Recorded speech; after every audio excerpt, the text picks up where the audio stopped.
बिस्मिल्लाहिर्रहमानिर्रहीम। अस्सलाम वालेकुम दोस्तों, उम्मीद करता हूँ आप सब खैर वाफियत से होंगे। मैं हूँ आपका भाई शेख राहील और आज मेरे साथ मौजूद हैं हरदिल अज़ीज़ नईम ख़ान साहब। तो अस्सलाम वालेकुम ख़ान साहब, कैसे हैं आप? जी वालेकुम सलाम, शुक्र अल्लाह का। आप सुनाएं कैसे हैं? जी अल्हम्दुलिल्लाह, सब खैरियत, सब ठीक ठाक। अच्छा नाज़रीन, मैं आज ख़ान साहब मेरे पास स्टूडियो में आए हुए थे, तो हम एक टॉपिक के ऊपर जो है वो डिस्कशन कर रहे थे। तो मैंने सोचा कि जिस टॉपिक पे हम डिस्कशन कर रहे हैं वही टॉपिक आजकल हर ज़ुबान पे है, हर ज़ुबान पे और दिल में है और हर महफ़िल की जान बना हुआ है। और नाज़रीन, ये एक ऐसा टॉपिक है कि बीइंग मुस्लिम हमारे लिए इसका क्लैरिफाई होना बहुत ज़रूरी है। और वो टॉपिक जो है नाज़रीन, वो है ट्रांसजेंडर एक्ट के बारे में। तो मैं बिल्कुल जो है वो इस चीज़ के ऊपर मैं चाहता हूँ कि ख़ान साहब जो हैं वो अपने व्यूज़ जो हैं वो ज़रूर दें और अपने ख़यालात का इज़हार करें। तो मेरा सवाल जो है वो ख़ान साहब सबसे पहले वो यही है कि ये आखिर जो है ख़ान साहब, ये जो एक्ट है ये आखिर पेश कब किया गया सबसे पहले? जी, ये 2018 के अंदर जब नून लीग की हुकूमत थी तो नवीद कमर साहब जो हमारे रुकन कौमी असम्बली हैं, उन्होंने ये असम्बली में बिल पेश किया और ये अक्सरियत राय से मंजूर हो गया। अच्छा, यानी कि वो तभी मंजूर हो गया जी, था? ये तभी मंजूर हो गया था। इसको लॉ बनाने के लिए ये बिल सेनेट में भेजा गया, लेकिन वो नून लीग का आखिरी दौर चल रहा था। सेनेट में बिल ये डिले हो गया और ये लॉ नहीं बन सका। मतलब उसके ये बाद इम्प्लीमेंट नहीं हो सका? जी, ये इम्प्लीमेंट नहीं हो सका, ये डिले हो गया। उसके बाद पीटीआई की हुकूमत आई। पीटीआई की हुकूमत में ये बिल डिस्कस हुआ। पीटीआई के भी चंद मेंबरान ने इसकी हमायत में स्पीचेस की असम्बली के अंदर, लेकिन पीटीआई ने इसको लॉ नहीं बनाया। उन्होंने फिर इसको पेंडिंग में रख दिया, ये डिले हो गया, इस पर कोई एक्शन नहीं हुआ। 3 से 4 साल के पीटीआई के दौरे हुकूमत में ये बिल रुका रहा। लेकिन अब जब ये हुकूमत इम्पोर्टेड हुकूमत आई है, इसमें इन्होंने अपने भी कई बेशुमार बिल पास किए हैं। इन बिल के साथ साथ ही इन्होंने ये ट्रांसजेंडर एक्ट के बारे में जो बिल है इसे भी पास करके लॉ बना दिया। और सबसे हैरानगी की बात और परेशानी की बात यह है कि सब लोगों को इसका इल्म होने के बावजूद हमारे असम्बली में कई मुअज़्ज़ज़ उलमा बैठे हुए हैं जो इस चीज़ पर बड़ी नज़र रखते हैं, लेकिन किसी ने भी इसकी मुखालफत नहीं की। हालांकि पीडीएम का ये मुश्तरका जो है, जो पार्टीज़ हैं, इनका ये गठजोड़ जो है, इसके सदर मौलाना फजलुर रहमान साहब हैं जो बहुत पुराने और गायक सियासतदान हैं। लेकिन मुझे नहीं पता कि इसमें उनका क्या मुफाद था या किस वजह से वो खामोश रहे। किसी ने इस पर ज़रा सी चूं चाँ भी नहीं की। सिर्फ जमात इस्लामी के 3 रुकन कौमी असम्बली हैं जिन्होंने इस बिल की मुखालफत की। उसके अलावा किसी मेंबर ने इस बिल की मुखालफत नहीं की और ये अक्सरियत राय से, बल्कि आप कह लें कि 99% की मेजॉरिटी के साथ ये बिल असम्बली से पास हो गया, सेनेट में गया और वहाँ से भी पास होकर अब ये बिल जो है वो एक कानून बन चुका है। अच्छा, मेरा जो है क्वेश्चन, मुझे अभी तक आखिर इस बिल को पेश करने की वजह क्या बनी कि हमें ये फ़ौरन जो है वो बिल को मंजूर करवाना पड़ा और हमें ये असम्बलियों तक लाना पड़ा इस मसले को? देखें, इस बारे में एक एजम्पशन है, क्योंकि आप किसी के दिल का हाल नहीं जान सकते। हमें ट्रांसजेंडर एक्ट की, मतलब हम इसके मुखालिफ नहीं हैं, लेकिन मुखालफत की वजह बन चुकी है। क्यों? क्योंकि ये जो एक्ट है इसमें कई ऐसे पॉइंट्स हैं जिनकी वजह से माशरे में बहुत ज़्यादा ख़राबी पैदा हो रही है। लेकिन मैं एक और चीज़, तो मौजूदा दौर में खान साहब इसके नुकसानात डेफिनेटली, क्योंकि आजकल सभी की ज़ुबान पे है, इसके अगर कहीं नुकसानात हैं तो इसके फ़वाइद भी तो होंगे ना जी। तो क्यों ना हम फ़वाइद को पहले डिस्कस कर लें कि इसके फ़वाइद क्या हो सकते हैं और नुकसानात तो फिर हर ज़ुबान पे हैं, वो भी इंशाल्लाह हम ज़रूर डिस्कस करें। देखिए, जैसा कि मैंने आपको पहले कहा है कि हम इसके बिल के मुखालिफ नहीं हैं। जब तक हमें जो बताया जा रहा था इस बिल के बारे में कि ये जो ट्रांसजेंडर एक्ट के जो हैं लोग, इनके तहफ़्फ़ुज़ के लिए ये बिल है, तो हम भी इसके हामी थे। क्यों? क्योंकि इस मुल्क में हर इंसान को तहफ़्फ़ुज़ होना चाहिए और वो जो लोग हैं उनको तो ज़्यादा तहफ़्फ़ुज़ मिलना चाहिए, क्योंकि अक्सर हमने उनके साथ ज़्यादती होते ही देखी है। इसमें इसका जो बेसिक था वो ये था कि इनके साथ ज़ोर ज़बरदस्ती ना की जाए। जैसे कि आपने देखा होगा कि इनसे भीख मंगवाई जाती है, इनसे डांस पार्टीज़ में डांस करवाया जाता है, इन्हें फंक्शंस पर बुला के जलील किया जाता है। इस बिल का बेसिक मकसद ये था कि आप किसी के साथ ज़ोर ज़बरदस्ती नहीं कर सकते, किसी से ज़ोर ज़बरदस्ती के ऊपर ये काम नहीं करवा सकते। हाँ, अगर वो अपनी मर्ज़ी से करना चाहे तो वो एक अलग सूरत हाल है, उसके ऊपर मतलब उनका अपना राइट है, वो जो मर्ज़ी करें। लेकिन अगर कोई उनसे ज़ोर ज़बरदस्ती के साथ ये करवाएगा तो उसके ख़िलाफ़ कानूनी कार्रवाई होगी। मुतलका एरिए में मुतलका अदालतों के साथ वो इंसाफ के हसूल के लिए जा सकते हैं। शनाख्ती कार्ड की सहूलत तो उनको पहले ही मिल चुकी है, ठीक है। मतलब इसका मकसद उन्हें बाइज़्ज़त नौकरियां देना था, उनका माशरे में एक मुकाम बनाना था, उन पे जो जुल्म ज़्यादती है उसको रोकना था, और ये एक अच्छी बात है जी हम बिल्कुल। इसके बिल्कुल मुखालिफ नहीं हैं, ये सब होना चाहिए। लेकिन मसला ये पैदा हुआ कि इस बिल में कुछ अमेंडमेंट करवाई गई जिनका मकसद ये था, बयान मतलब ये बताया गया कि उनकी ज़ाहिरी बात है वो लोग पैसा कमाते हैं, जायदाद ख़रीदते हैं, उनकी विरासत का बहुत इशू बन रहा था। उन्होंने कहा हमें विरासत के लिए शनाख्ती कार्ड के ऊपर जहाँ पर उनका जो जिन्स है वो ट्रांसजेंडर लिखा, उन्होंने कहा यहाँ पे हमें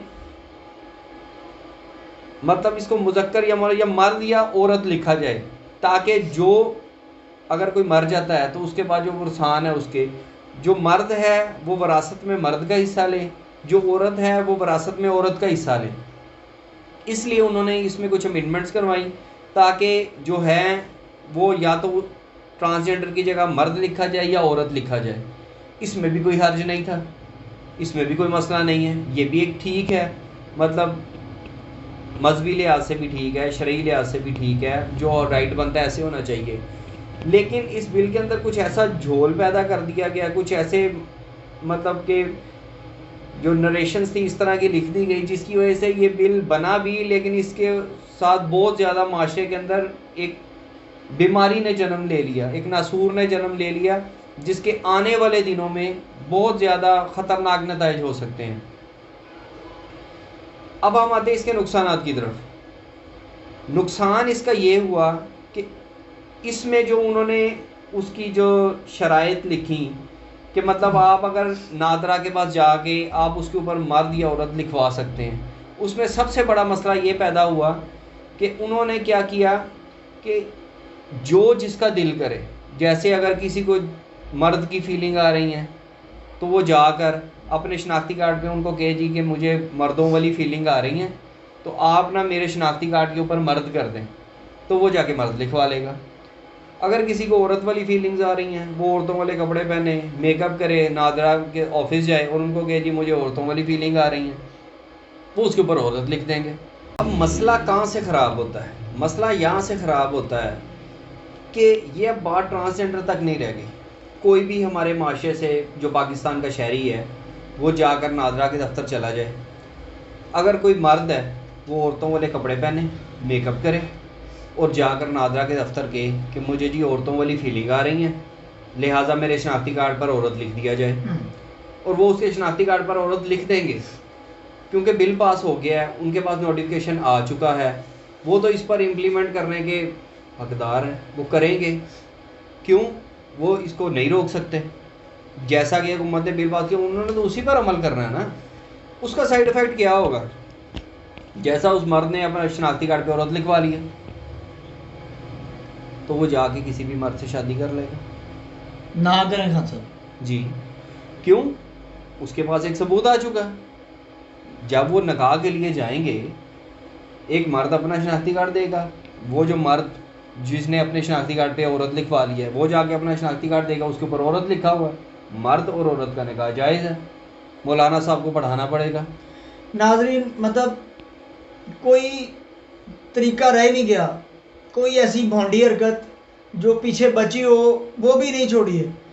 अब हम दुनिया के जो है मामलात को हमारे लिए मुश्किल बना चुके थे, अब हमने दीनी मामलात को मुश्किल बना दिया। यानी कि हमने अब अल्लाह करीम की बनाई हुई तरतीब को भी अपनी मर्ज़ी से चलाना शुरू कर दिया। अगर मैं गलत नहीं हूँ खान साहब तो ये कौम लूत के साथ ये सब मामलात थे। जी बिल्कुल, जी बिल्कुल, वो कौम इसी वजह से तबाह हुई थी और हम इसी दहाने पर दोबारा चल चुके हैं। और हैरानगी की बात सुने, पूरी दुनिया में इस किस्म का कानून पहली दफ़ा पाकिस्तान में पास हुआ है। जबरदस्त जी।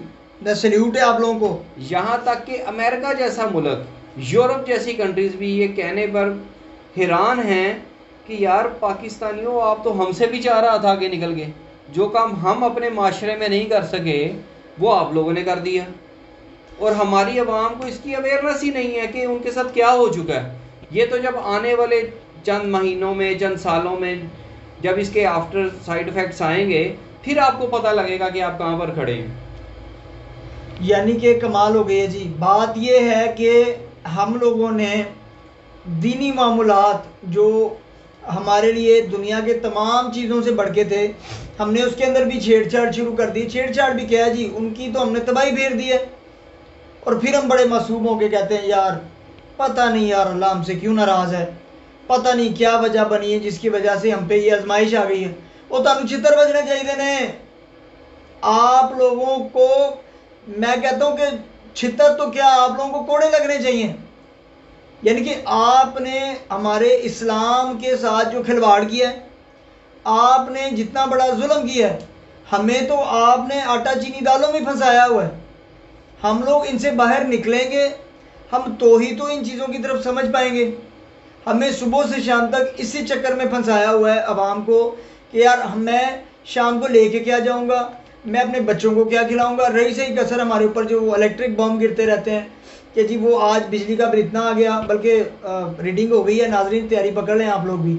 यानी कि ये सूरत हाल है कि इजाफी बिल लगाए जा रहे हैं, फ्यूल एडजस्टमेंट का एक भोंडा मजाक किया जा रहा है, पेट्रोल के रेट बढ़ाए जा रहे हैं, मसनूई महंगाई की जा रही है। मैं कहता हूँ कि इससे ज़्यादा ख़तरनाक और बदहाल सूरत हाल पाकिस्तान में हिस्ट्री में कभी नहीं आई। क्या खान साहब मैं ठीक बिल्कुल इसमें कुछ जी, आप बिल्कुल ठीक कह रहे हैं। और मैं इस तमाम जो लोग असम्बलियों में बैठे हुए हैं या असम्बली से बाहर हैं, स्पेशल वो दीनी तबका जो असम्बलियों में बैठा भी हुआ है और असम्बलियों से बाहर भी है, और मैं स्पेशली तहरीक लब्बैक को कहना चाहता हूँ कि आप लोग इस बात पर आवाज़ क्यों नहीं उठा रहे कि आप लोगों को इस बिल का इल्म नहीं है। जी जी बिल्कुल। मौलाना फजलुर रहमान साहब, जमात इस्लामी ने इस चीज़ पर आवाज़ उठाई है, लेकिन उनकी आवाज़ उठाना ठीक है, उनके मतलब आखिरत में उसको इनका अजर मिलेगा, लेकिन वो एक मतलब कि उनकी तादाद बहुत कम है, मतलब गुमनाम सी आवाज़। हाँ जी, गुमनाम सी आवाज़ है। जब तक सारे मिलकर इसके लिए आवाज़ नहीं उठाएंगे, इसका कोई हल नहीं निकलेगा, इसका कोई हल नहीं निकलेगा। और हम अपने आप को तबाही की तरफ लेकर जा रहे हैं। हम इंसानियत के साथ एक ऐसा मजाक करने जा रहे हैं कि जिसको आप सोच भी नहीं सकें। सोचें कि अगर कल हमारे घर में से उठकर या हमारे अजीज़ों अकारिब में से उठकर कोई इस तरह की जाके हरकत कर देगा, फिर हम सोचेंगे इस बारे में। हमें आज सोचना चाहिए इस बारे में, ताकि कल कोई भी इससे इफ़ेक्ट ना हो सके। अच्छा, मैं खान साहब एक और जो क्वेश्चन लास्ट में, क्योंकि नाज़रीन का काफ़ी टाइम ले रहे हैं हम लोग, लास्ट में मैं एक सवाल जो है वो पूछना चाहूँगा, और वो डेफिनेटली हर बंदे के दिल में दिमाग में ज़रूर होगा कि इसमें क्या ऐसी तरमीम हो सकती है कि जिसकी वजह से ये इतना बड़ा मसला जो है ये सॉल्व हो जाए, ये किसी किनारे लग जाए। देखें, ये कोई इतना क्रिटिकल इशू नहीं था। जो बिल पास करने वाले हैं, जो लोग असम्बलियों में बैठे हैं या जो लोग सेनेट में बैठे हैं, उनको इस बारे में इल्म था, लेकिन उन्होंने नहीं किया। हम उनकी तवज्जो फिर इस बारे में दिलवा देते हैं। हम इस बुरे बिल के ख़िलाफ़ नहीं हैं, लेकिन जो ये शिक है ना, इसके ख़िलाफ़ है। इसका हल है, आप इसका हल ये है कि जब कोई नादरा के पास जाता है अपनी जिन्स तब्दील करवाने के लिए, तो आपको चाहिए कि आप इस पे एक मेडिकल बोर्ड तश्कील दें, एक पैनल बनाएं या एक मेडिकल बोर्ड तश्कील दें। वो मेडिकल बोर्ड फैसला करेगा कि क्या ये मर्द है, क्या ये औरत है, इसके शनाख्ती कार्ड पर क्या लिखा जाना चाहिए, और ये कोई ट्रांसजेंडर कम्युनिटी से है भी या नहीं है। अगर नहीं है तो उसको सज़ा होनी चाहिए इस किस्म की अपील करने के लिए, और अगर वो ट्रांसजेंडर में से है तो फिर उसका फ़ैसला मेडिकल का बोर्ड करेगा कि ये मर्द है या औरत है। फिर उसको वो रिपोर्ट लेकर नादरा में जाए, फिर नादरा उसकी उस रिपोर्ट के ऊपर, उसके शनाख्ती कार्ड के ऊपर, उसकी जिन्स के खाने में जो भी तब्दीली वो चाहता है वो करे, चाहे मर्द लिखवाना चाहता है चाहे औरत लिखवाना चाहता है। ये एक आसान हल है। अगर ये हो जाए तो इस मसले का हल निकल सकता है। नाज़रीन, ये एक ऐसा सॉरी एक ऐसा बेहतरीन सल्यूशन है, एक बहुत ही आसान सल्यूशन है कि शायद मेरा ख्याल है कि इसके ऊपर हमारी जो अफसरान बाला हैं, जो हुकाम हैं, जो हमारे बहुत ही ज़्यादा मोहतरम इदारे हैं, नाज़रीन सोचने की बात है। अगर एक आम इंसान को ये सोच आ सकती है, आम इंसान के दिल में, दिमाग में इस सवाल का, इस मसले का हल निकल सकता है, तो क्या ये उनके दिलों में, उनके दिमाग में, उनकी टीम मेंबरान ने कभी उनसे डिस्कस नहीं किया होगा? और अगर ये डिस्कस किया है और इसका कोई सल्यूशन नहीं निकला है, तो फिर इन्ना लिल्लाहि व इन्ना इलैहि राजिऊन। सूरत हाल बिल्कुल आपके हाथ से निकल चुकी है और ये हम बिल्कुल छोड़ दें कि अब अल्लाह का अज़ाब हमसे कुछ ही फासले पर है। अल्लाह करीम से दुआ यही है कि ये इन्हें अकल आ जाए और ये उस रास्ते पे चल पड़े कि जो हमारे दीन का रास्ता है। मैं एक और चीज़ साथ में जो है वो ऐड करना चाहूँगा खान साहब कि क्या ये हमारे कोई शरई अदालत पाकिस्तान में मौजूद नहीं है? पाकिस्तान में शरई अदालत मौजूद है, लेकिन माज़रत के साथ मैं कहना चाहूँगा कि हमारा अदालती जो निज़ाम है वो बहुत स्लो चलता है। जैसे आपने इस केस से हट कर देखें, आप देखें कि आज से तकरीबन कोई 10 साल गुज़र चुके हैं। 10 साल पहले सूद के ख़िलाफ़ एक केस शरई अदालत में दायर किया गया था, जिसके ऊपर 10 साल बाद फ़ैसला आया कि सूद हमारे मुल्क में हराम है। तमाम बैंक, तमाम ऐसे लोग जो सूद पे कारोबार कर रहे हैं वो इस निज़ाम को ख़त्म करें और इस मुल्क को सूदी निज़ाम से पाक करें, और जो लोग फिर इसके ख़िलाफ़ काम करेंगे उनको सज़ा दी जाएगी। 10 साल बाद जाके इस केस का फ़ैसला होता है। हुकूमत फिर अदालत से 5 साल का टाइम मांग लेती है कि आप हमें 5 साल दें इस जो आपने फ़ैसला किया इसको इम्प्लीमेंट करवाने के लिए। और मैं आपको बताऊं, 5 साल बाद जब ये टाइम पूरा होने लगेगा फिर उस पर स्टे हो जाएगा, फिर शायद वो 5 साल और गुजार दें, फिर शायद इसके ख़िलाफ़ सुप्रीम कोर्ट में जाके कोई पटिशन दायर कर दें इसके ख़िलाफ़। हमारी अदालतों का ये सूरत हाल है। इंसाफ बहुत दूर है, स्पेशली गरीब के लिए, कमज़ोर के लिए। और अगर इंसाफ मिलता भी है तो उसके मिलने में इतना टाइम लग जाता है कि शायद जिस इंसान ने इंसाफ की दरख्वास्त दी होती है वो इस दुनिया में नहीं रहता। नाज़रीन, वैसे ये बात हकीकत है और ये हमारा एक ऐसा तकलीफ़ दे जो है वो लाया अमल है कि जिससे हमेशा से ही एक गरीब इंसान परेशान ही रहा है।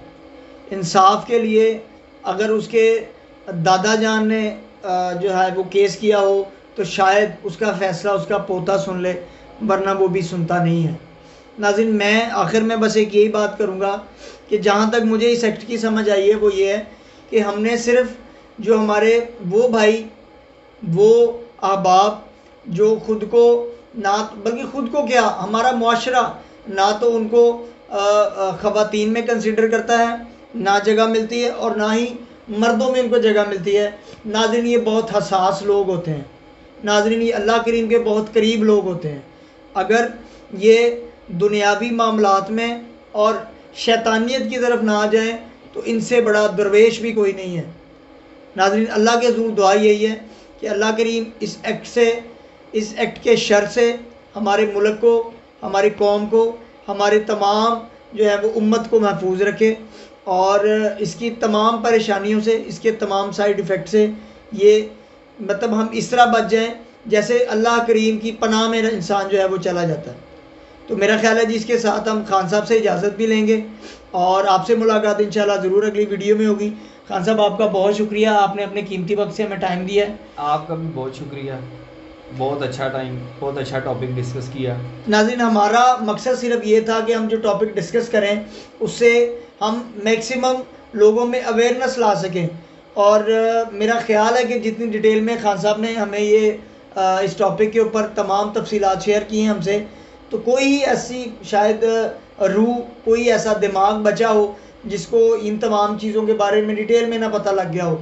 तो मैं बीइंग मुस्लिम, बीइंग उम्मती, आप तमाम से रिक्वेस्ट करूँगा कि इसके ऊपर खुदारा अपनी ज़ुबानें बंद ना करें, इसके ऊपर आवाज़ उठाएं और जो जुल्म हमारे मुल्क में हमारे इस्लाम के साथ होने जा रहा है, इसके ऊपर अपना अपना किरदार अदा करें।